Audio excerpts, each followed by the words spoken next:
Hello, and welcome back to another episode of the Botstiber podcast. Today we are joined by Raymond Jonas, the Jon Bridgman Endowed Professor in History at the University of Washington.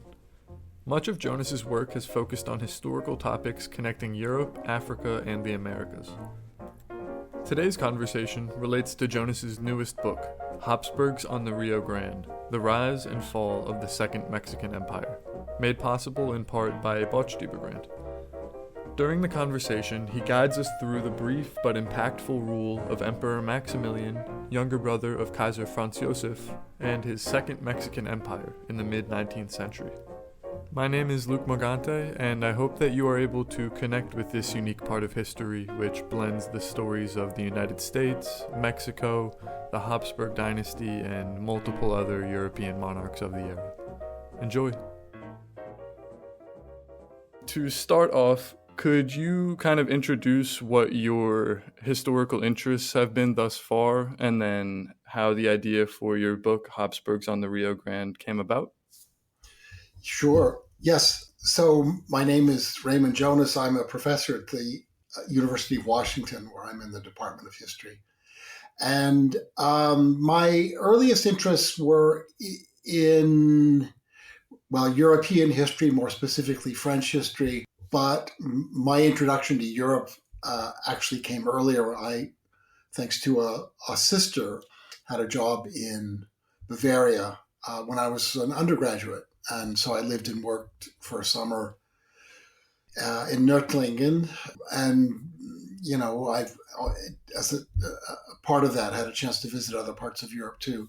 After my earlier work, I got interested in Ethiopia, the history of Ethiopia, and specifically the Battle of Adwa, which struck me as an event that both needed a history, and then ultimately one that I could do given my training as a graduate student at Berkeley, where I did some Italian history and where I picked up a smattering of African history. My interest in the current topic, the story of the Mexican Second Empire, came about, in fact, in the aftermath of my time, my work on the Battle of Adwa. As part of that process, I started going to conferences in African studies and Ethiopian studies in order to connect with people in the field and to get a better understanding of the discipline or the subdiscipline in history and art history. And as a consequence of that, I was going to conferences in Ethiopia. In fact, Ethiopian studies meets in alternating years in Ethiopia and then somewhere else, typically in Europe or the United States. So I did a conference in Dire Dawa, and the following year we were in Vienna. And it was as a consequence of that meeting in Vienna that I had the experience that convinced me that there was a project to be done here on the Mexican Second Empire. And that was, there was a break, and my wife and I went over to visit a neo-Gothic church on the Ringstrasse, the Votivkirche, which is in fact a neo-Gothic marvel. I've seen a lot of neo-Gothic elsewhere in Europe. There's this neo-Gothic revival in the 19th century. But this was actually very well executed, and we were walking around and enjoying and the church and looking at some of the details, and there was this glow off to one side. It was a side chapel that drew our attention, and I walked over and we took a closer look, and it turned out that it was a shrine to the Virgin of Guadalupe, and you can imagine my surprise. I know how that fits into the political culture of Mexico, but I wasn't expecting to see it in Vienna. And that really, intrigued me. And as I took a closer look, I understood that it was a shrine to Maximilian, and there were ex votos of various kinds organized around the shrine. And that, I don't know, dissonance, I guess, is the right word for it. That my dissonance, the dissonant reaction that I had of seeing the Virgin of Guadalupe in Vienna was, what prompted me to take this on. Yeah, that's very interesting. It's a lot of times when I have brought up the Habsburg Empire or the Habsburgs in general with people, they're surprised to find out the reach of influence or like the scope of their influence geographically over time. And a lot of people aren't even aware that they ruled over Mexico to a certain extent during any period. That's right. As the Spanish Habsburgs, we've heard the phrase, the sun in the 19th century, the sun never set on the British Empire. But in fact, an earlier instance of that remark was that the sun never set on the Habsburg Empire. And that's a reflection of the global extent of the Habsburg rule. And your book focuses on the Second Mexican Empire. Could you kind of explain what that means and how it fits into the area contemporarily? Yeah, so the Second Mexican Empire was an attempt on the part of Mexican conservatives and their European allies to create a monarchy for Mexico in the 1860s. It's an enterprise that really represents the convergence of a number of concerns. Among them, and primarily, is the rapid expansion of the American Republic in the 1830s and 40s. And they see, their own perception that the Mexican Republic, Mexico, it's the United States of Mexico, and a clear effort to mimic the United States of America as a concept of federated states. But by the 1830s and 1840s, it's pretty clear that these sister republics in the Americas are at odds, and that in fact U.S. expansion is taking place at the expense of the Mexican Republic. And Mexican conservatives blame the Republic for this weakness. I mean, it's a convenient fact. It's not really obvious that it's the Republic per se, but they argue that Mexico is ill-adapted to Republican institutions. So not only is the Republic weak and therefore incapable of defending Mexico and its people and its territory, but also that Mexico, in its culture and its history, is a country and a people better adapted to monarchical institutions. But they need allies, right? There is a civil war, the War of Reform in Mexico in the 1850s and into the 1860s. And it is a war that pits supporters of the Mexican Republic against supporters of this monarchical idea, principally the Catholic Church and the Mexican Army. And but the Republic turns out to be the dominant force and the winning force in this civil war. And so Mexican conservatives appeal to Europe, thinking that a European intervention can save Mexico. And and Europe has struggled against republics in its own way, starting with the French Revolution, but also more recently in the revolutions of 1848. So there is a receptivity in Europe to this appeal from Mexican conservatives. The Mexican conservatives approach several leading ruling houses in Europe, looking for someone that they can put forward as a monarch who will rule over Mexico. And they assert as part of this that the Mexican people are not at all sympathetic to the Republic, and they would actually embrace a monarch, a European monarch, if one could be provided. So the Mexican Second Empire really comes about in the context of U.S. expansion, Mexican Civil War, and then European anxieties about the rapid expansion of the American Republic at the same time, that expansion is really upsetting European calculations about the scale of power. The United States by 1848, extends from the East Coast out to California, and it's quite clear that the vision for the American Republic will be continental. So these various concerns, anxieties, positions converge to establish the Second Mexican Empire. So I think one of the difficult parts of this story to follow is just all the different factions acting in their own interest from the different sides. And you've mentioned the conservatives and the Republicans, or I guess, liberals of Mexico at the time, and then the European powers that the Mexican conservatives appealed to. Could you kind of elaborate on who these different sides were and what their interests were in this story, in this conflict? Yes, so the Mexican liberals are best represented by the president of the republic, and their name that most people will know, the name of Benito Juarez. Juarez is not only a convinced liberal, convinced supporter of Republican government, but he's a Zapotec Indian, and so he represents an interesting vision, or he in some ways embodies a vision of Mexico as a country that is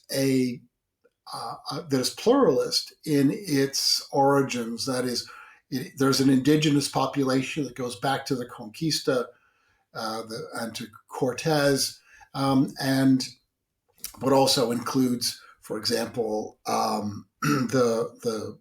the sons and daughters, the descendants of Cortez and the conquering Spanish. And in fact, it's that those people of Creole descent, of European descent, who represent typically, quite often, but not exclusively, represent a rival vision of European rule in Mexico. Mexican conservatives are typically, in fact, overwhelmingly of European descent, typically of Spanish or Spanish-French descent. Many of them come from a noble background, and they populate the upper reaches of the Catholic Church in Mexico and the military. Their vision of Mexico is hierarchical, and they tend to be convinced that only they are the ones who can properly rule Mexico and properly defend it against its aggressors. In Europe, I mean, the empire is supported, the support for the empire includes, in fact, Mexican Creoles, that is to say, native Mexicans, who have moved to Europe for various reasons. And some of them become active lobbyists. They're in places like Rome, but also London and Paris and Madrid, and Vienna, where they lobby on behalf of two things. First of all, getting someone from one of the European ruling families to accept an invitation to become Emperor of Mexico. And also, they lobby in favor of armed intervention to create this empire and to provide the military heft that will sustain it. And who were some of the driving figures that made the decision for Europe to finally interfere and establish this empire in Mexico? I know there's the formal leaders of the different states, but you also mention interesting people like Michel Chevalier and how his notions of race and also the roles of religion within the conflict play a big role. How did these people shape the understanding of Mexico at the time and the need to interfere? Yeah, so I think that these people like Michel Chevalier, Alexis de Tocqueville, there's no shortage of European intellectuals who are particularly concerned about the expansion of the United States, especially in the context of the Texas secession. It's important to remember that Texas, in the 1820s is part of Mexico. It's a province of Mexico. And it's an area that's not particularly well populated. The Mexicans think that the way to make this part of Mexico a thriving community is to bring in settlers. And they actually, for a time, welcome Anglo settlers from the United States to come and settle on the condition, of course, that they respect Mexican law, including laws that are unfavorable to slavery. And that's really the problem for these settlers when they come in. They're particularly interested in extending the very successful plantation economy based on cotton that was thriving in Louisiana, Alabama, and Mississippi, and moving that westward into Texas. So there's almost an obvious clash. But the settlers are also supposed to respect the Catholic religion, which is seen as an important part of Mexican identity. As when Tocqueville is in the United States, when others are observing what's going on in the United States, Texas is really a wake-up call for them, because they see that as these settlers pour in, they're really changing facts on the ground, that they're in a position to do what they ultimately do, which is to make Mexico essentially a settler colony that will break away from Mexico. And in fact, we know that Texas does this. And it's in the years just before that you get people like Tocqueville, people like and then Chevalier, both of whom will in different ways talk about two key factors. One is the fact that religion is a marker of the Mexican people, but also of the Anglo-Americans who are pushing westward into Texas and beyond.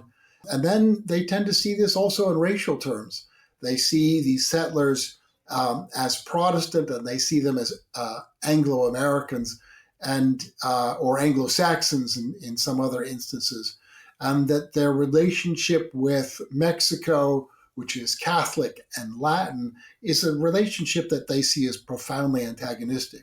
In effect, I argue they are elaborating a kind of racial geopolitics that already by the 1820s, and this develops over the course of the 19th century, that Europeans like Chevalier, like Tocqueville, and there will be many others, Arthur Gobineau, eventually Max Weber toward the end of the century, would all have brought on board ideas of race and racial expansion that inform their understanding of global geopolitics. And these collide in Texas in a spectacular fashion. And they would also drive the way Americans and Europeans and Mexicans would think about what follows the Texas secession, Texas independence, and eventually the annexation of Texas to the United States, namely the war between Mexico and the United States that results in from the Mexican point of view, the catastrophe of 1848, where Mexico loses half of its territory. So in the lead up to the formation of the Second Mexican Empire, I believe in 1864, what were some major events that took place and what needed to happen or not happen for the empire to be established? So in 1864, obviously the important background factor here is the outbreak of the American Civil War. There are these various issues that we've been talking about: racial geopolitics, Mexican vulnerability, U.S. expansion, European alarm. They're all factors here. But what creates an opening is 1860 with, first of all, with the election of Abraham Lincoln and then the secession of South Carolina, followed by secession of other southern states. The outbreak of the American Civil War creates an opportunity that potentiates the kind of European intervention in Mexico that had been discussed in the past but didn't ever seem quite practical. With the U.S. at war with itself, with the Civil War, there's an opportunity now to intervene. The U.S. is in no position to stop European intervention. And in 1860, by within just a few years, these various initiatives are coming together. In 1861, there's a Convention of London signed between Spain, England, and France, which promises that they will act jointly against Mexico, which has just announced that it's going to stop making payments to European investors. It's going to default effectively on European investments.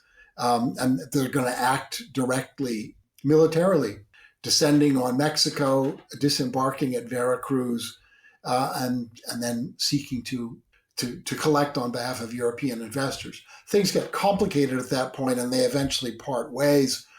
But by this time, they have a candidate from one of the European ruling houses. They have Maximilian, a Habsburg Archduke. He's the younger brother of the reigning Franz Joseph of the Habsburg dynasty. And he's been looking around. He's ambitious, he's talented. He's been looking around for a place to exercise his ambition and demonstrate his talents. I should mention he's vain on top of all that. And he's not interested in Greece. He's not interested in Poland. Remember, the dominant idea in the 19th century is that peoples are ruled over by monarchs, and monarchs are trained within ruling families to rule. You want to look for a proper placement for your sons, especially, and your daughters, though typically through marriage, to rule. And he's not interested in the main options at that point. He's not keen on ruling Greece. He's not sure about Poland, but he is interested in Mexico, in part because the idea of Habsburg rule and reviving the Habsburg Empire in the Americas. This appeals to his profound historic sense of his role as a Habsburg Archduke. And it also, so something about defending Mexico, defending the Latin race as he sees it or as others see it. This appeals to him too. It's not just that this is an interesting placement, in terms of his ambitions, but it fits within his grand view of Habsburg resurgence. And by 1863, he's entertaining visitors who are coming. These would be Mexican expats who are living in Europe, but also high-ranking members of the Mexican Catholic Church who are coming to his residence at Miramare, just outside of Trieste on the Adriatic. And they're organizing a lobbying campaign, a charm offensive, if you like, in various ways, trying to convince him that he can be the redeemer of Mexico. He can be a savior of Mexico. And it's this lofty vision that really is quite seductive. Both he and his partner, his wife, Charlotte of Belgium, are really captivated by this vision that they can go to Mexico, they can save Mexico, they can defend Mexico against Yankee and Anglo aggression, and they can hold up Mexico against its enemies. This is a really powerful vision for them. And in doing so, of course, just in terms of his family politics, he can show up his brother, Franz Joseph, who's, shown that he has his limits as a head of state, certainly from the point of view of his brother, Maximilian. So he thinks this is a chance for him to show, to set up a contrast, an unflattering one, between Maximilian, Emperor of Mexico, and Franz Joseph, Emperor of Habsburg domains. Yeah, I found it very interesting that the Mexican representatives that had this charm campaign, as you say, to get Maximilian to serve as monarch in Mexico alongside the French rulers, Spanish rulers, British rulers who were also lobbying for him to take that position, that they chose an Austro-Hungarian monarch, a member of the Habsburg dynasty, for this role. Why Maximilian?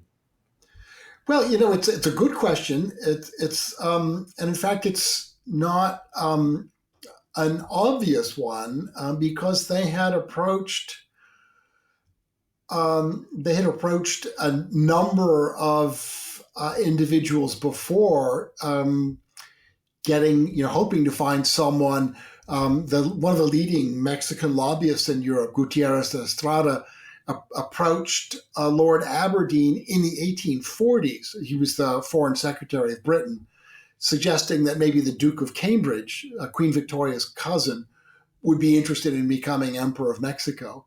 That this proposal's turned down.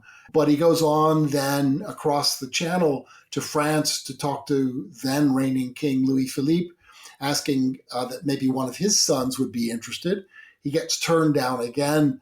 He's moving, Gutierrez de Estrada is moving between Paris, London, Vienna, and Madrid, trying to find people who will accept the throne of Mexico. He approaches a French nobleman, the Duc de Montpensier, in 1856. And then he goes after the Duc d'Aumale again, another Orleanist potential candidate. The Duke of Modena in 1860, that would be an Italian ruling family. So it's not obvious that it's going to be a Habsburg. They just want a European monarch. They're convinced that only a monarch of European descent can do the job. But they're not yet convinced it's a Habsburg. I think what clicks for Maximilian is the Habsburg connection, the connection with the historical Spanish Habsburg rule. That kind of is a romantic vision that he finds he can accept, he can embrace, he can inhabit. And in fact, he and Charlotte begin to decorate their home at Miramare with frescoes that invoke the glories of the Habsburg past and try to situate themselves, Maximilian and Charlotte, in a resurgence of the Habsburg dynasty that's going to start abroad, but eventually is going to restore the Habsburgs in their global glory. I think that's the thing that's really captivating. These other candidates are interesting because they show just how persistent the Mexican expats were in trying to find a European monarch. What the Maximilian choice reveals is the power of the Habsburgs in the imagination of someone like Maximilian. Why were the Austrians and Franz Josef not more interested in Mexico and defending the monarchy themselves when these other European powers were?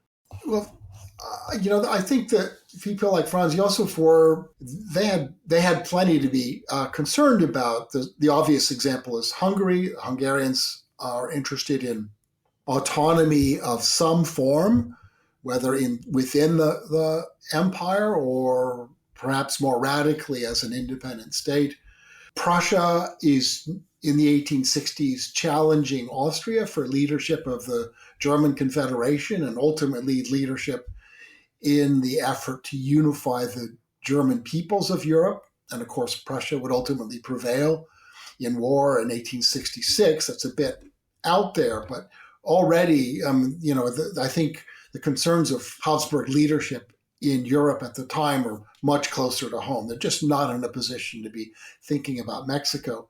But Franz Josef is willing to contemplate this role for Maximilian, in part because he realizes that Maximilian is ambitious and even dangerous. He's next in line to the throne until Franz Josef and Sissi have a child who will displace Maximilian in the line of succession.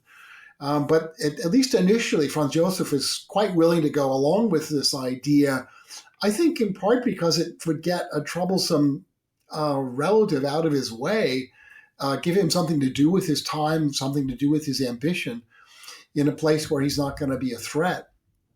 A lot of this antagonism goes back to the time when Maximilian ruled in effect as a provincial governor in Lombardy and Venezia in northern Italy.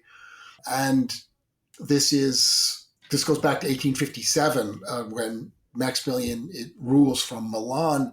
And he rules for not even 2 years before he's removed because Franz Josef and those around him just don't see Maximilian as the kind of person who can properly manage this very important part of the Austrian Empire. There had been revolutions in Italy in 1848. They'd been successfully put down by the Austrian military, But Maximilian's politics are more liberal than the politics of people in Vienna for the most part. And the concerns grow, and finally Maximilian is removed in 1859 because they just don't see him as being the right person in the role of provincial ruler in northern Italy. He's obviously very, very deeply upset about this. And I'm sure that his frustration, I'm sure his dissatisfaction with his brother, Franz Joseph, is only exacerbated by his peremptory removal from his position of power in Lombardy and Venezia. And I think it's then in 1860 that he really begins to think about, where he can make his mark. And I think that also is something that Franz Joseph is sensitive to. Maybe Mexico is just the right place for his ambitions. I don't think he looks into it all that closely. And in fact, as it becomes more and more of a reality, more of a possibility in 1863 and 1864, Franz Joseph becomes more and more concerned about maybe this isn't such a great idea. But at that point, it's too late. I mean, Maximilian and Charlotte have committed themselves. They've gone to Paris, where they've been royally received by Napoleon III and Empress Eugenie. Things are pretty well locked down at that point. The Habsburg leadership really finds that it's not in much of a position to manage events anymore. And interestingly, you mentioned that Maximilian, on one hand, is doing this to redeem himself in a way in the eyes of the Habsburg family, and due to his removal from his position in northern Italy. Yeah. But he is also convinced, quite falsely, by a lot of these actors that he will be very well received by the Mexican people, and there are a lot of things he can do to liberate the Mexican people from a Mexican republic that, in the eyes of these monarchical powers in Europe, is not beneficial to them. What are some of these reasons that Maximilian finally made the decision to take this position, and how was he misled? Well, he's misled, but he also allows himself to be misled. One of the interesting things about his choice, he makes a provisional acceptance of the throne, but he says that it really depends on a couple of things before he's going to accept it. And there are really, I think, two conditions that stand out. One is that he wants the recognition of the British. He thinks it's important that his regime in Mexico is going to be recognized officially by the British. And the other is that he wants to see proof that the people of Mexico really do welcome him. And in both of these instances, he's going to, in fact, the evidence he gets is a little bit fuzzy, and yet he presses on. And I think what's clear is that his ambition gets the best of him, and he decides, maybe against the prevailing evidence, that he's going to go forward. First of all, it's clear that the British, before he leaves, the British recognition is not going to be forthcoming. The British don't say no, they won't, but they're really obviously very, very nervous about recognizing Maximilian as emperor of Mexico because of the possibility of antagonizing the United States. It's in some ways analogous to British reluctance to recognize the Confederate States of America, and instead adopting a position of neutrality during the war. But the British say, they don't say no, but they say, well, you're going to, we need to see what the reaction is. We need to see how things go. And then when it comes to the proof of the support of the people of Mexico, there's no way to do this in any sort of organized way. Opinion polls don't exist. Holding national elections is complicated. What the supporters of the empire in Mexico do is they come up with a couple of systems. One, they form an assembly of notables who invite him to come. This is a body of some 200 Mexican leading figures in various walks of life. And then they organize these testimonials coming from towns and cities across Mexico, where typically a statement is drafted, and then figures in the community are asked to sign their names to the statement effectively casting the allegiance of the town or the city for Maximilian and for the Mexican Empire.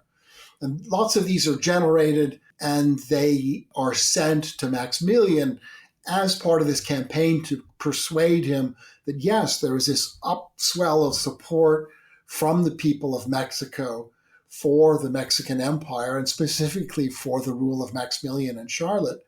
And, the evidence, this is how seriously should anyone take this?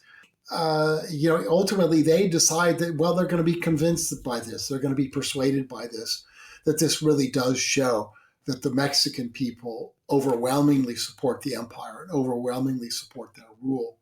There's a strong element of self-deception here, and it's worth pointing out that these testimonials from towns and cities in Mexico they follow the expansion of the conquest of Mexico, which is being carried out by European troops, by French troops in particular. They march into a new town in Mexico, a new city in Mexico, and as in the aftermath of their arrival, local notables will sign on to one of these testimonials. If you're not paying attention to the context in which these testimonials are being drafted and signed, you're going to miss the obvious element of coercion. May be too strong a word, but it's obvious that these are not spontaneously generated. They're only happening in the context of the expansion of authority and of a military presence that makes them possible.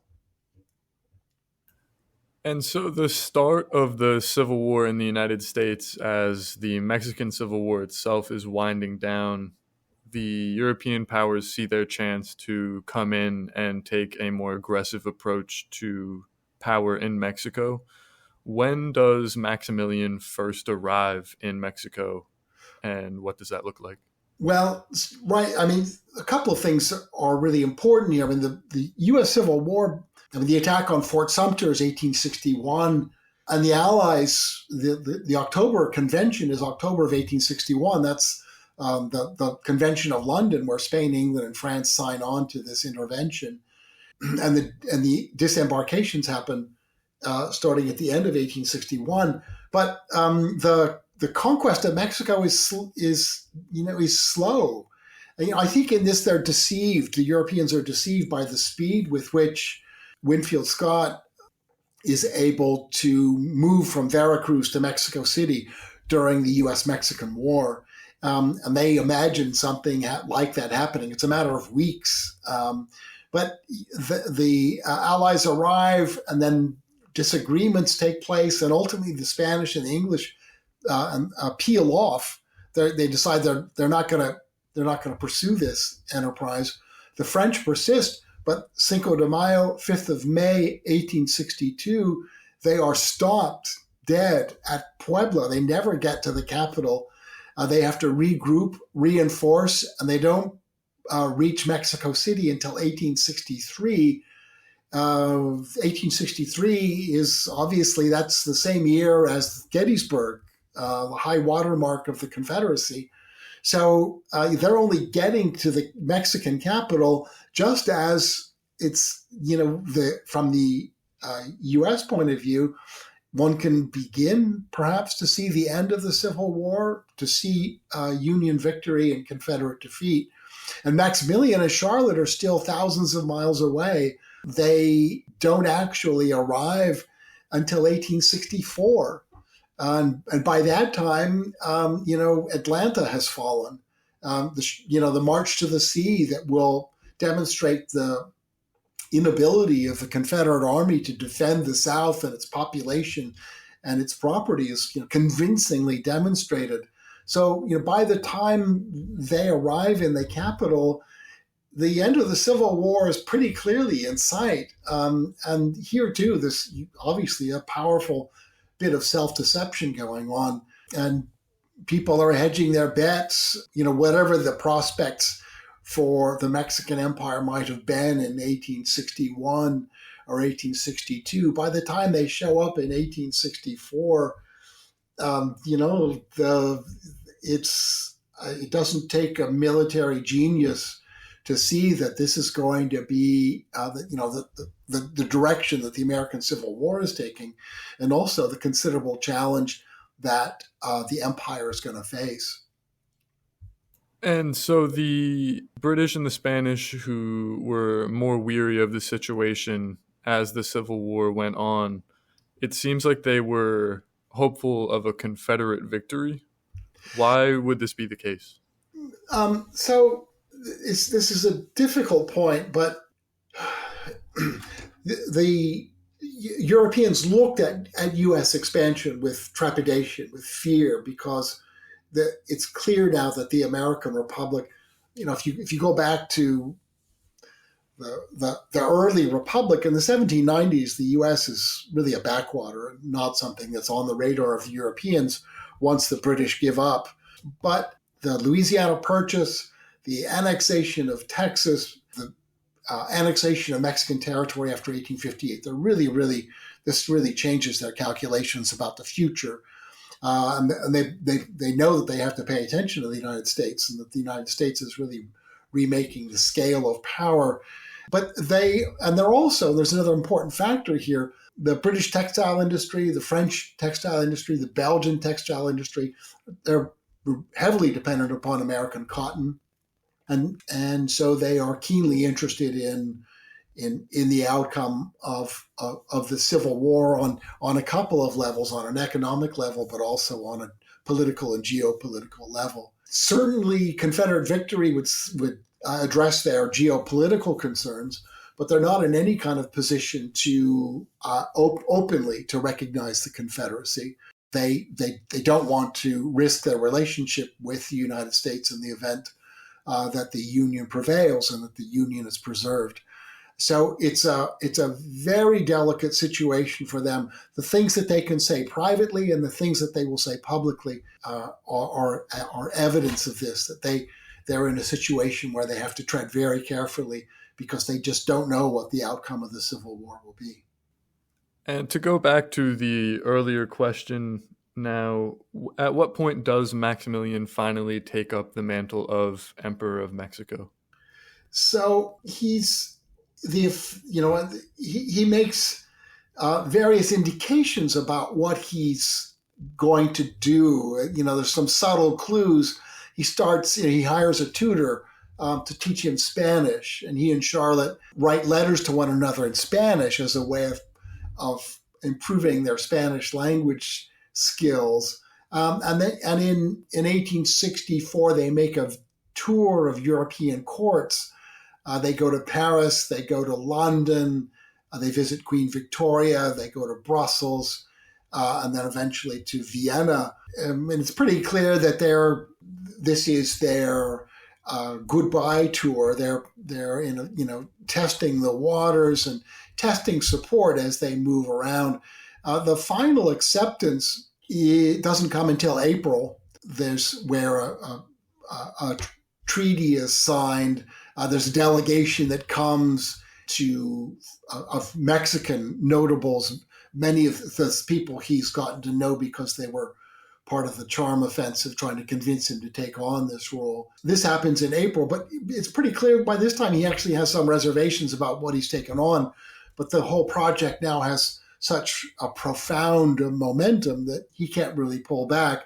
And Charlotte is among those who's convinced that no, this is really something that they should be doing.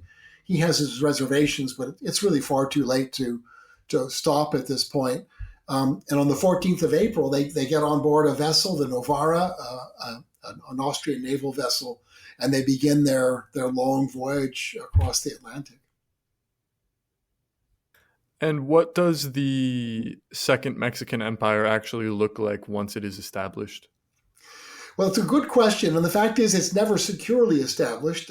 So it's an interesting problem to address, but it involves them, the imperial couple of Maximilian and Charlotte, arriving in Mexico, making their way to the capital, occupying the residence that's prepared for them at Chapultepec, and then getting started with the business of administering Mexico.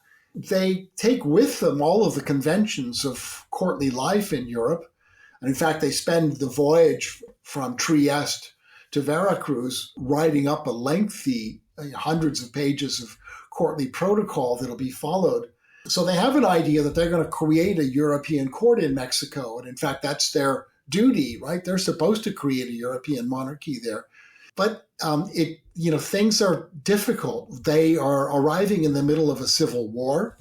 The pacification of Mexico is still underway, and that's an important factor to consider. Resistance doesn't end with the conquest of Puebla in 1863. That defeat in 1862 postponed the entry into the capital.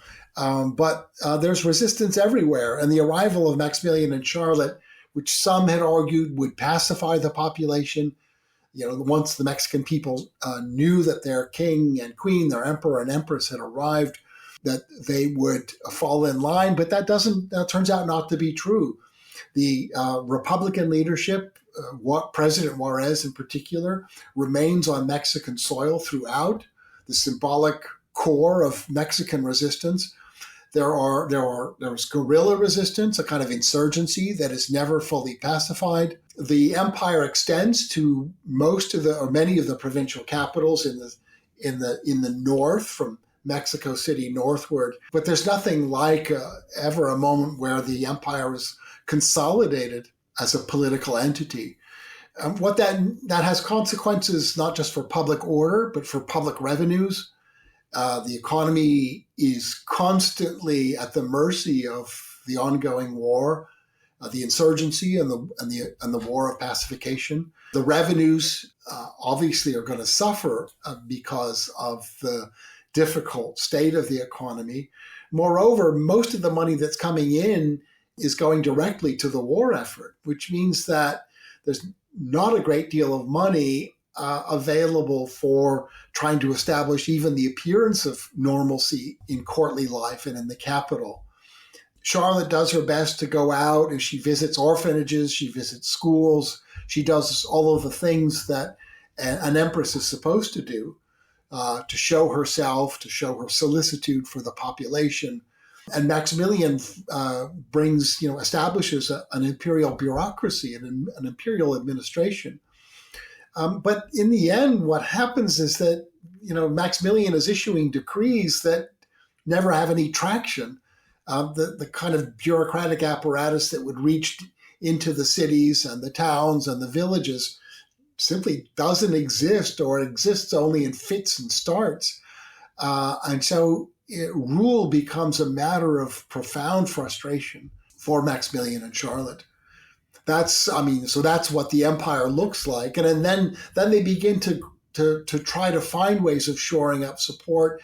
They appeal directly to the indigenous population. Charlotte goes to the Yucatan, where they understand that they will enjoy substantial support from the indigenous population.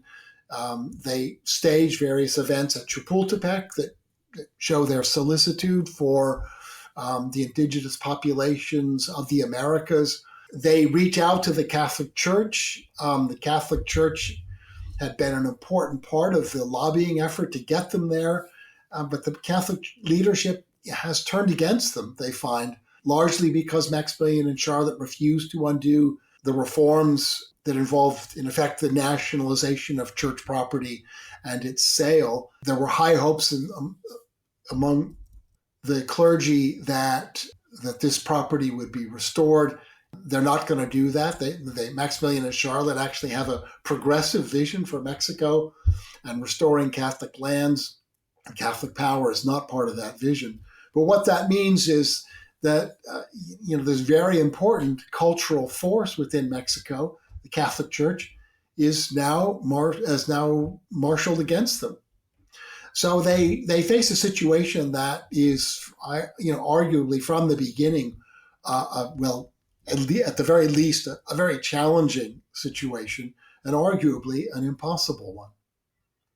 So Maximilian and Charlotte beforehand are convinced, wrongly so, that they will have much more support from these indigenous groups and peoples beforehand than they do when they arrive. But once they're there, it seems they can continue to pursue policies that improve relations with these groups. What prevented them from getting more support from these groups as time went on? And how aware were they that some of their preconceived notions of going there were wrong after their arrival? So the part of the issue within the indigenous population is that some parts of the indigenous population actually were victims of the reform. It was not just Catholic Church properties that were taken, but all forms of collective property ownership were targeted by the reforms. And that meant that collective forms of land ownership employed by indigenous communities were also challenged and subverted by the reform laws. So, if Maximilian and Charlotte were faced with a difficult problem, it's not just the Catholic Church that had been a victim of the reform laws, but some parts of the indigenous community.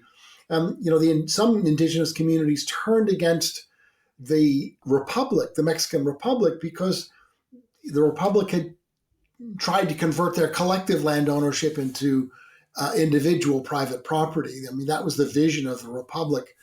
That this land reform was going to transform land ownership and agriculture and make the Mexican economy more dynamic. But it did so at the cost of support among the indigenous. So some indigenous support for the empire is in fact not so much enthusiasm for the empire as it is enthusiasm for the empire because it opposes the republic that had dispossessed them. So it's a complicated set of circumstances that make some indigenous communities rally to the empire. It's a little bit like, the enemy of my enemy is my friend. If the empire is against the republic and the republic is what had dispossessed us as an indigenous community, then the empire is something that we can support. And the guerrilla conflicts and insurgencies that you mentioned had throughout the empire continued to persist. What did these conflicts or skirmishes, I guess you could call them, look like? What would guerrillas target, and how did warfare look at the time? Well, after defeat at Puebla, there isn't much left of the Mexican army. So by the summer of 1863, there isn't really a conventional army of the Mexican Republic left. It'll have to be reassembled. But in the meantime, resistance is going to have to come from local militias, citizens' militias that can be organized at the local level. What that effectively means is that men of fighting age will take up weapons and they will do what they can to fight the occupation and to fight the forces of the empire. And that will, take the form of, attacks on convoys, for example, coming from the port at Veracruz up to Puebla and from there up to the capital.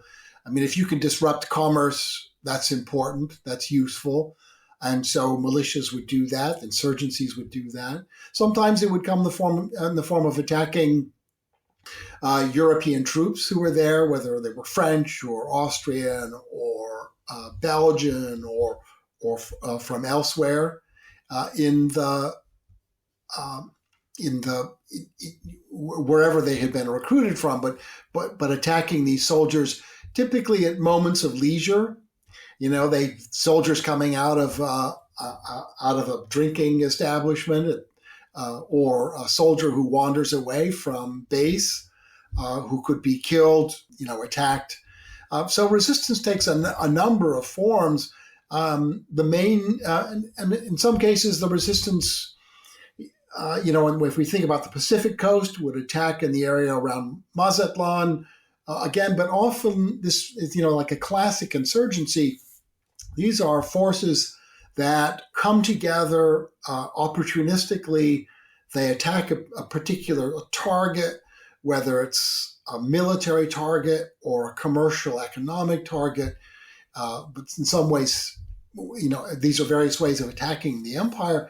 But then when they achieve their objective, they've carried out their attack, they vanish. Right? They're civilians ultimately, And it's very easy for them then to disappear into the community, into the surrounding community of which they are a part. And what this does, of course, for the occupying forces, this first of all enrages them because they've been attacked as insurgencies do out of the blue, and then they tend to carry out acts of reprisal because there's no conventional force for them to attack. They do what occupying armies often do, which is to lash out at the civilian population. They know the civilian population in some way is sustaining the insurgency. They know that some parts of the civilian population actually are insurgents. And so they lash out indiscriminately. The consequence of this, of course, only is to antagonize the local population, which is kind of the point of the insurgency, right? To turn the local population against the empire. And ultimately, these acts of reprisal inspire new insurgents. So it's a very successful tactic, and of course these reprisals are counterproductive.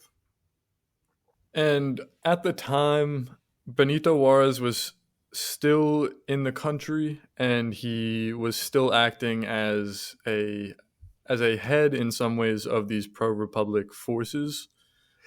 And I found it interesting that at one point Maximilian sends a message to Benito Juarez offering him the position of prime minister. Was this a way to try to mitigate these conflicts? Yeah, so Juarez remains present as the symbolic center of resistance. There are various moments where he's nearly captured, but in the end he escapes. As it's clear that the empire is simply not being consolidated, it's not being institutionalized in any durable fashion.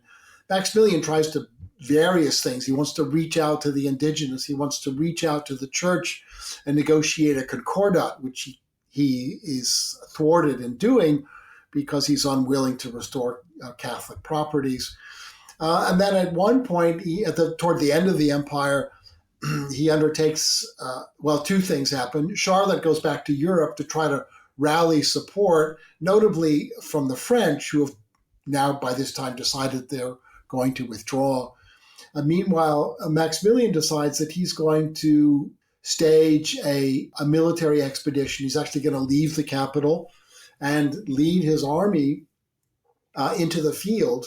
He gets as far as Querétaro, but it seems like the intention, it's not, in military and political terms, this is always a bad idea for a head of state to put himself at the head of an army because military defeat will mean political defeat. But he's desperate at this point, and it seems that one of his ideas is that perhaps through it's not clear what he imagines, a military victory, a military stalemate, but he seems to feel at some point that he can actually reach out to Juarez and persuade Juarez to join him in some sort of joint enterprise to bring peace, prosperity, and success to Mexico. Of course, at the point that Juarez is not interested in this. This is an illusion on the part of Maximilian, but gives us some insight into his state of mind. He's conjuring visions of how what looks like an increasingly desperate situation can yet result in a triumph. What finally precipitates the fall of the empire? Or I guess, as you've explained, it's not even a fully complete empire most of the time. Yes. So what brings about the end of the empire is this military campaign that Maximilian undertakes. He puts himself, he finally realizes that the problem with the empire is that he's relying on European troops. And so he decides that if he puts himself ahead of a truly Mexican empire, if the Europeans leave, and in particular the French forces who make up the main occupation force, if they leave, this is not a bad thing, it's a good thing. He's going to turn this to his advantage. And then his supporters in Mexico the supporters of the empire tell him that if he puts himself at the head of a truly Mexican army, that will turn things around. The problem is that the forces supporting the empire now are perceived as a European force of occupation. And so he accepts this idea. He leads an army that's overwhelmingly Mexican out of the capital northward. They eventually get to the provincial capital of Querétaro, which is a city in a basin. And there they wait for a final military confrontation. That military confrontation doesn't happen. Instead, what happens is that they are surrounded in Querétaro. Mexican forces, by this time renewed, there's a true Mexican army that's now created, and it surrounds the city of Querétaro. They're not going to try to take it by force. That would be very difficult. Urban combat is bloody and dangerous. So they lay siege to the city. They're going to starve it out, and they're going to force the surrender of Maximilian. And it's at Querétaro where, in effect, the empire collapses. Maximilian is captured.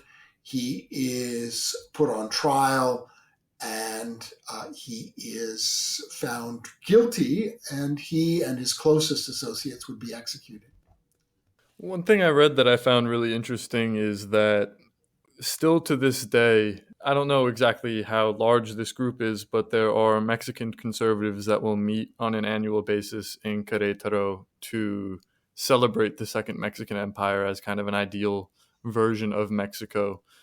Even though the Second Mexican Empire only lasted a few short years and its influence at the time or power at the time within the country was relatively limited, what do you think the legacy or lasting impacts of this empire were, and how has Maximilian been viewed in retrospect?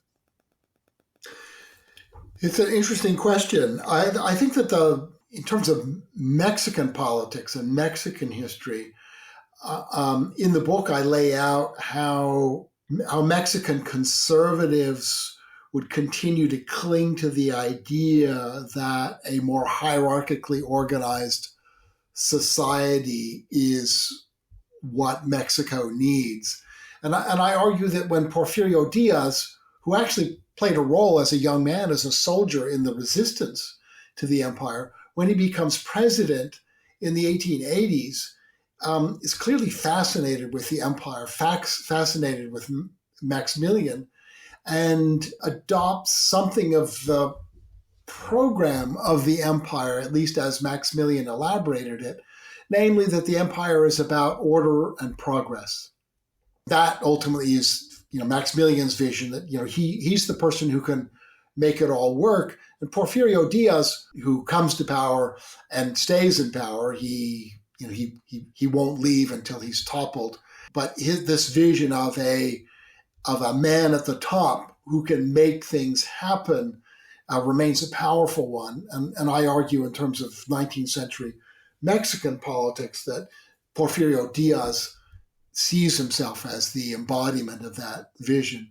The other argument I make, the broader argument I make, is that the Second Mexican Empire is a really good place to get a grip on not just Mexican, but European anxieties about the geopolitical significance of the American Republic in the middle of the 19th century.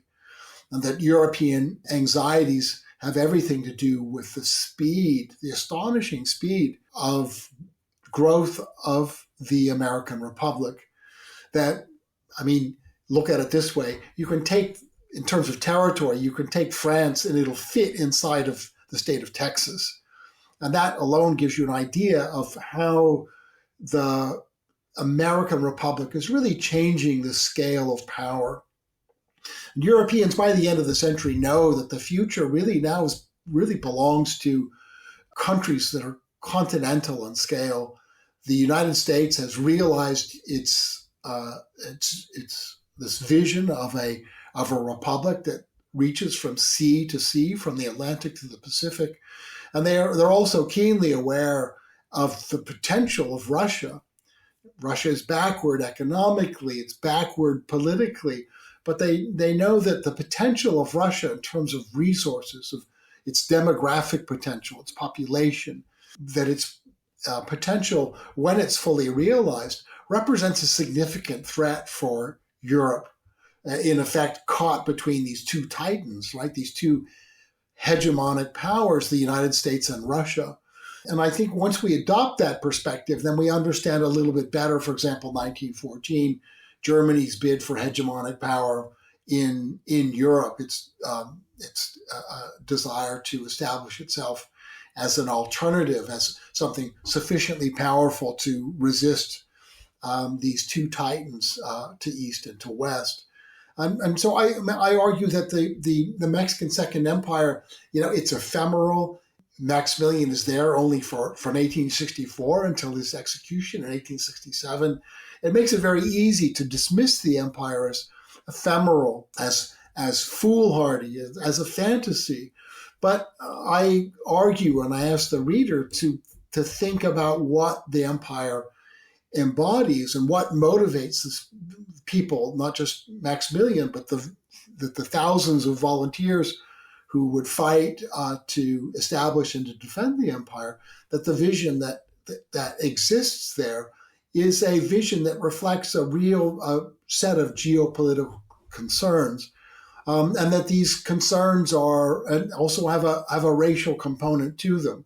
So we tend to look at the present in teleological terms. We say, of course, things had to play out this way, but if we go situate ourselves in the 19th century, we recognize contingency, and we recognize and we take at face value the ideas expressed by a Tocqueville or a Chevalier or Gutierrez de Estrada.